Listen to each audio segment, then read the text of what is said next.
네, 앞서 한솔 기자 리포트 보셨는데요. 대한아동학대방지협회 대전지부 고도영 팀장과 관련 내용 좀 더 짚어보겠습니다. 어서 오십시오, 팀장님. 네, 안녕하세요. 네, 보시는 분도 마찬가지겠지만 사실은 아동학대 관련 뉴스를 전할 때 저희들도 가장 마음이 아프고 또 화가 나곤 합니다. 왜 이렇게 반복해서 아동학대가 계속 발생하는 걸까요? 아동학대 처벌에 관한 그 특례법 제정 이후로 예. 처벌이 많이 강화됐다고는 하지만 사실 그 양형 기준에 따라서 처벌되기 때문에 그런 기준들이 많이 늘어나지는 않았거든요. 예. 그래서 아직도 처벌이 미약하기 때문에 그것이 가장 큰 원인이라고 생각을 하고. 법적인 측면. 예. 네네. 또 최근에 이제 보육제도가 개편되면서 그 보육교사들 채용이 늘어난 걸로 알고 있거든요. 예, 근데 예. 보육교사들의 그런 자격을 위한 조건이 생각보다는 어렵지 않은 걸로 알고 있어요. 뭐 동영상으로 이제 온라인상으로 예. 이렇게 교육을 이수하면은 가능하다던가. 그래서 그렇게 돼서 채용들이 이렇게 자질 없는 교사들이 어쩌면 보기보다 조금 쉽게 예. 그 자격을 취득하고 또 네, 채용이 돼서 현장에서 일을 하면서 그렇게 발생된 것이 아닌가 생각하고 있습니다. 채용 문턱이 낮아진 측면도 네네. 하나의 이유가 될 수 있다. 자, 그러면 실제로 얼마나 많이 발생하고 있습니까? 해마다 매년 꾸준히 증가하는 그런 양상을 보이고 있는데 예. 2015년 이후로 지금 작년에는 1,384건으로 그러네요. 굉장히 많이 증가한 추세를 보이고 있습니다. 저희가 화면으로 지금 보여드리고 있는데 계속 네. 우상향하는 게 눈에 확 보입니다. 자, 그렇다면 가까이서 보시기에 이 반복되는 어린이집 아동학대 막을 방법, 실질적인 방법 없을까요? 아까도 말씀드렸다시피 법적으로 처벌이 약하다는 게 가장 큰 이유라고 생각하고 예.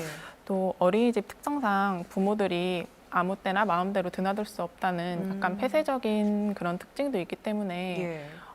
어린이집 내부에서도 그런 아동학대 사건들이 일어나지 않게 이렇게 일어나지 않도록 그렇게 할 수 있는 제도들이 마련이 돼야 된다고 생각합니다. 처벌이 좀 약하다고 하는데 보통 어느 정도 아동학대로 인한 어느 정도의 처벌을 받습니까?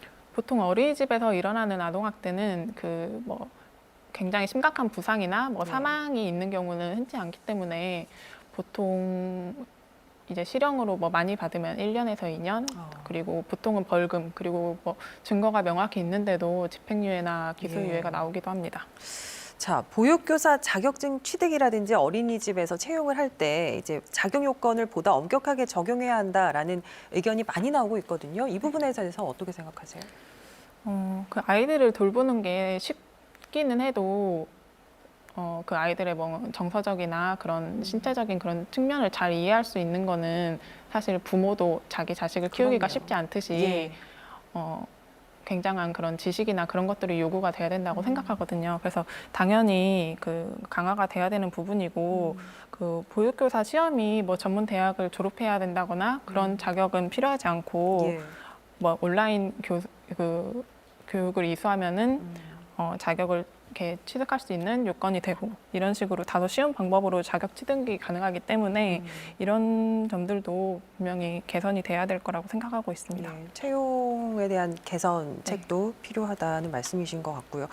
학대를 막으려고 어린이집에 CCTV 설치를 의무화했던 건데 앞서 리포트에서도 저희가 봤지만 폭행 장면이 녹화되는 거를 알면서도 보란 듯이 학대를 이어왔습니다.